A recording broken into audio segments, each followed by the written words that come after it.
We are so excited to come here to talk about what we love, what we do. And I want to spend the first couple of minutes talking about why I love what I do and how I came to Girl Up. So I come from a very poor family. My parents had never been to school. They could not read and write in Tanzania. My sister was married as a teenager and was having children. My brother as the same. And the people in the community were not going to school.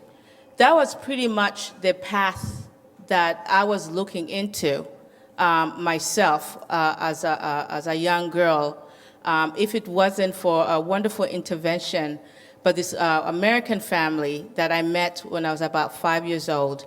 My dad was working as a night watchman at their house, and they had a young daughter, about 2 years younger than me. And so they befriended me. I had never been to school, I was 5 years old, and they wanted to send me to school. So they went to my parents, which is my dad, and asked if they could send me to school with their daughter. Initially, my dad wasn't really keen on me going to school because, again, the culture we're living in, it wasn't the place for girls. Girls got married and stayed at home. So initially, he refused. But fortunately for me, this American family persisted in going to my family and asking and trying to convince them that they really see a future in me if I get an education. So my dad was like, okay, I mean, if you want to waste your time and money, she's probably going to get pregnant in early teens, but if you want to do it, go ahead. So they sent me to school with their daughter. I went and I studied primary school. At that time, that family had moved and was living in Central America, in Costa Rica. I continued going to school in Tanzania. They sent me to the best school that countries could offer. I finished primary school, and my national exams, I was actually one of the top percentile in the national exam.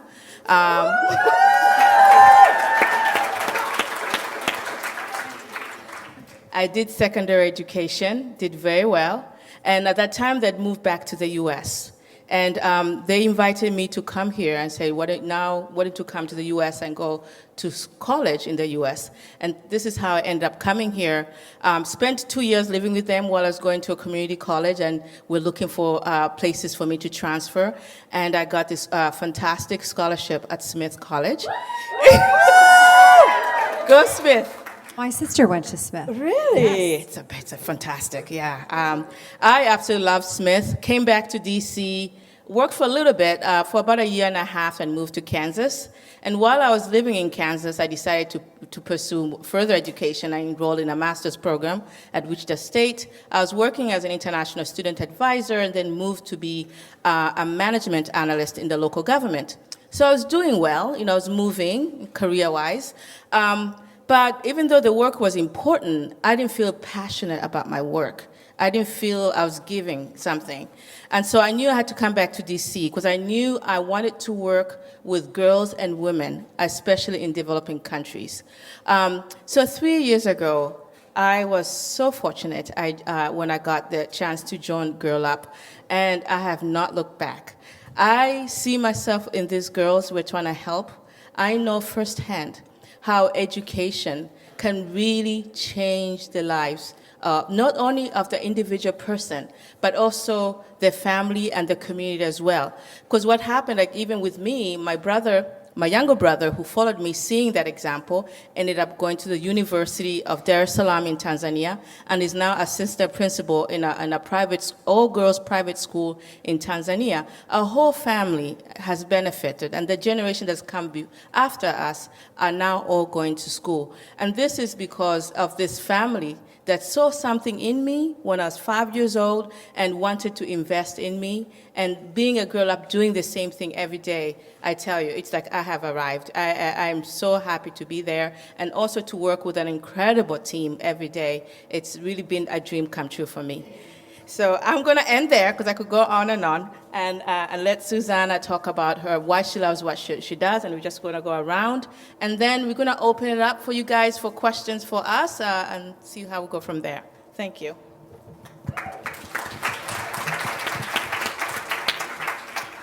So I'm Susannah Wellford, and I'm the president and founder of a group called Running Statrt. And I really could talk all day about why I love what I do, but I have like 5 minutes, so I'm going to keep it short and sweet. And can I just start out and ask you all a question? Who in this room thinks that the world would be a better place if we had more women in leadership?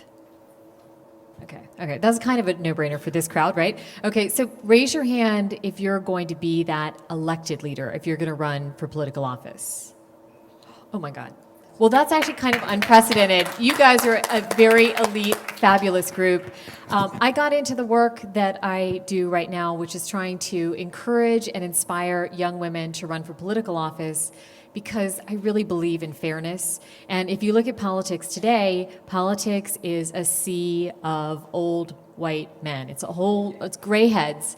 And I think that as lovely as some of those men are, that they are not representing the issues that are important to you all. They're not representing the issues that are important to me.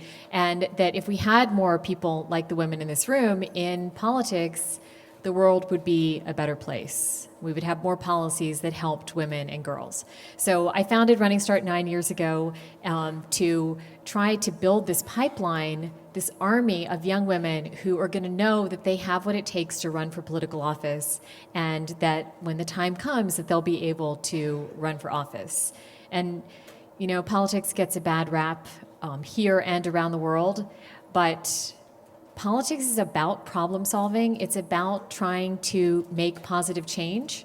And when people look at politics and say, I would never want to be involved in that, I always say, you know what? Get in there and then you can change it from the inside. You can actually make it different. So anyway, I can go on and on about how much I love this work, but the greatest thing is seeing that after 9 years, how well it's working, and how many of our alums write me and say, you know, that week that I spent with Running Statrt changed my life because I see the power that I have within me to actually become one of those people on the world stage. And so, anyway, that's why I love what I do. That's pretty fantastic. Thank you. Hi there. My name is Gerry McClure, and I'm the founder and CEO of a new company called Starlift Games. And Starlift Games is a mobile gaming company where we're producing, designing, inspiring, and uplifting creative games predominantly for girls. And in that process, we're teaching girls to code. And for the first time in I think history, what's so inspiring to me is that there's an opportunity for you to speak directly, to collaborate with your community, with a little girl in China or a little girl in Indonesia or Malaysia. And in the palm of your hand, to have that power, to be able to learn how to code, to learn how to design the next level of our game, to engage with our community. Those are things that really excite me, and they're things that I'm really passionate about. So my background is venture capital and private equity investing, which is basically investing in technology companies, mostly US-based. And for 20 years, I've been doing this. And every person who comes into our office in all the different funds I've worked with, 98% are men. 2% of the US venture-backed companies are owned by women. So I thought after all these years, we got to do something to change that, because women are the end users of this technology. In fact, women are the highest percentage of online gaming now, which I think is actually quite surprising. And the mobile application is really changing the world. So what we're doing, the company's called Starlift Games. And I'm doing it as a new venture. Our beta's coming up in the next couple of weeks. I'm vice chairman now of the George Mason University program called Serious Game Institute. And I've got like 8 or 9 interns, mostly girls, helping us develop this game. So the first game is called Angel Craze, and it's a uplifting, really adorable game like Candy Crush. So when you win the level, instead of winning these kind of mindless points, you actually win an adorable angelgram with an inspirational message. And we teach girls, and we invite our user community to help us design the next level of the game, and to collaborate and to build a community of gamers and to teach girls to code. And the reason I'm doing it is because I truly believe, and what's really makes me excited, is I think coding can be a ticket out of poverty. And I think teaching a child, no matter what language they have, how to code in Unity or C++ or Java is actually easier than to learn the English language or to communicate maybe if you speak Swahili. So for me, coding is such an exciting opportunity for girls around the world. Our mission is lifting the world one game at a time. That's why it's called Starlift Games. And I wanted to give you guys a great invitation today because we were sort of saving this up, but we're launching our beta in about 2 weeks, and we're going to invite everyone in the audience to be a beta tester and to join us, be part of our community. It's nonviolent, inspirational, uplifting, and we think one game at a time we can change the world by empowering girls, joining our community, collaboration, community building, and positive, inspirational messages can really help the world and can take maybe that little girl who would not have that opportunity and help her get to the next level of her life and really open up an opportunity that she wouldn't have had. And I think we as girls, I say that we're all girls, right? We could refer to ourselves as girls. Really can get involved on a personal level, and if we really want to change the world, it really has to start with direct communication to help each other. So that's why I started Starlift Games, and we'll be sending out an email, and we welcome everyone to register on Angel Craze to join our community and learn how to code. Thank you, Jen.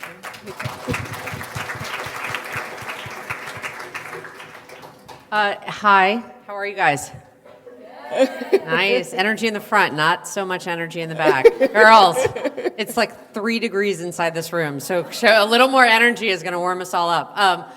So I'm Allie Kline. I'm the Chief Marketing Officer at AOL. How many of you have heard of AOL?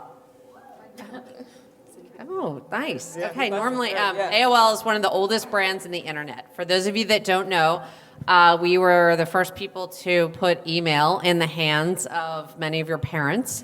But since then, AOL has changed quite a bit. So we operate brands called the Huffington Post, TechCrunch, Engadget, Style Me Pretty, AOL.com, the list goes on.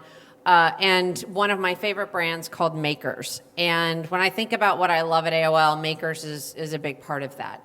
Makers is this collection of about 4,000 videos from different women, women ranging from Hillary Clinton to, and I can never remember her name, the first woman to ever finish a Boston Marathon, and she had to basically fight and claw her way to the finish line, which is this incredibly powerful story. Marlo Thomas, and this dates way back to my generation, where there was a show called Free to Be You and Me, which was all about really helping girls and kids grow and be inspired. But this collection of rich video stories is something, if you have a few minutes, I would go to makers.com and look through a category that's really interesting and inspiring to you. Megan Smith, the Chief Technology Officer of our country, right, who's just a few blocks to our right. I'm terrible at direction, so I'm in marketing, so I don't have to do math or direction. No, but I love coding. Tech's great. But what AOL has done with Makers is say, let's pick a population that is oftentimes unnoticed for the unique things they bring to our country, to our world, and certainly to business. And what women bring to our environment, what women bring to all of our lives is this powerful, powerful combination of rich sensitivity, brilliance, and enthusiasm. And so what I love most about AOL is that I work with about 70 to 80 women just like that on my team alone. What I love about AOL is that our leadership team is 55% women. right? Yes. What I love about what I do at AOL is that our board of directors, although we just got acquired by Verizon, so we technically don't have a board, but was almost 50% women. And I love that because of not just the symbol that it says to the rest of corporate America that this is how it should be, but because of what the special thing it brings to our success, to our culture, and to our thinking. So I guess when you ask me, when I think about what I love most about my job, there's really three things. Number one, that I can do absolutely anything I want at AOL. So my counsel to you guys would be to pick a company you work with that lets you really create and move in a path that meets your interest and your potential. Don't stay anywhere that holds you back or that doesn't excite or engage you. The second thing I love about AOL is the people I get to work with and be around and how diverse they are from both a gender but also a cultural perspective and ethnicity. And then the third thing that I really love about AOL is that we're this fabulous intersection of media and technology, which I just personally believe is the future of our world, right? So what in your life today does not touch technology or media other than maybe sitting at the dinner table, right? How many of you have a phone in this room? How many of you watch video on that phone ever? Okay, so that's what I love, and I would say I have two little girls, and to me, I never had the opportunity to sit in a room like this. I grew up in a very privileged family. Susannah and I were talking about this earlier, so I had all the wind at my back, which you did not have, but I never had this. And as the mother of two girls, in addition as someone who's leading marketing for a media and tech company, this is the future. You guys are the future for all of us. So the opportunity to get to do this is what lights me up. And so I would say push on me, push on all of us, and force us to help you because you're the future of our country. You're the future of our world. So. Thank you so much, Allie. So I'm told we only have we can only take two questions. I'm sorry, we're running on time, but we can take two questions if anybody has any questions. Pass the mic. Yeah. There's two right here in front. Yeah, you can just hear. So I also really like the makers videos, and I was wondering. Well, now that you're going to talk about makers, let's give you the mic. I was wondering what you thought like the most inspirational makers video that you've watched is.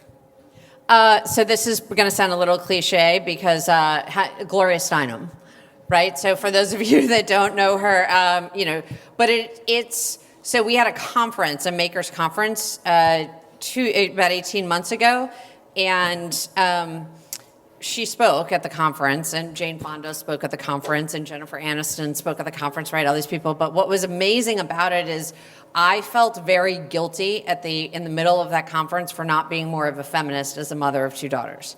I had always taken for granted that I was succeeding because I was smart and I was working hard and I was motivated, and I took for granted that it was my obligation to fight for my gender. And she changed that in about 30 seconds. She was, annoyed, disgusted. She's like, "Are you kidding me? Like, what do you mean? Like, you're not a feminist?" And I just never identified myself that way, in all honesty. And so I think her talk on makers.com, if you look up Gloria Steinem, she talks about, like, how could anyone not be a feminist, men included? And it's really powerful, really powerful. I made my 4.5-year-old and 6.5-year-old watch it, so yeah.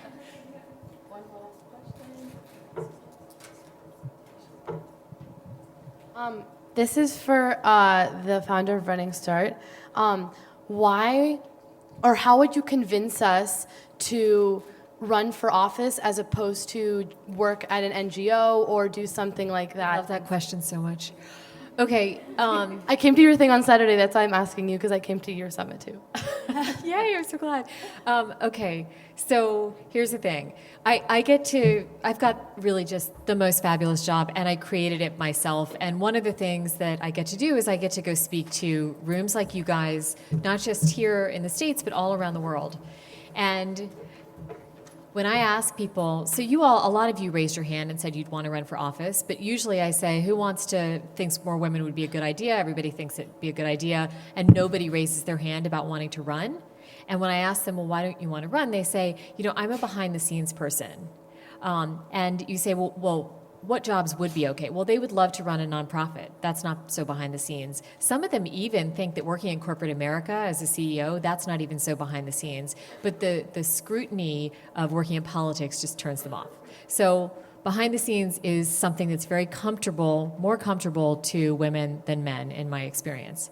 But so what I always tell them is, we forget that politics is this incredibly strong tool to make change. So if you run a nonprofit that's trying to target, the problem of homelessness, you are helping feed people on the street and make their lives a little bit better. But if you get into the city council and you're able to create a law that then will help alleviate the problem of homelessness in the first place, it's just, politics is this macro thing that can actually, we don't see it as often as we'd like, but it can actually make enormous change and take situations that are terrible and with creative solutions make it better.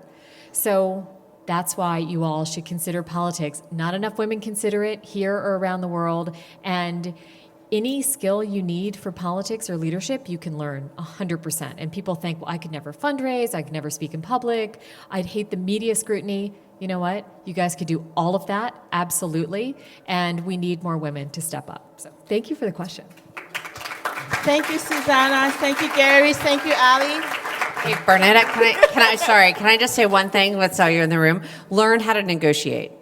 I just want to say one, whenever I talk to women your age, nobody ever taught me how to negotiate for myself. And I'd say if there's one thing you pursue to help you through this next journey is learn how to negotiate for yourself in a way that you don't feel bad about asking for what you deserve. So. Well, I would have to end by saying it is critically important to have technical literacy, because we're all communicating directly one-to-one now, and it's an incredible opportunity to learn how to code. So even though you might not think you're able to do it, you can register with us, with Angel Craze, and you can learn how to code. So I would say negotiating, coding, and politics are all pretty amazing opportunities for everyone in the room, and I want to thank each one of you for coming today, and I think we, as a team here, are so inspired by you.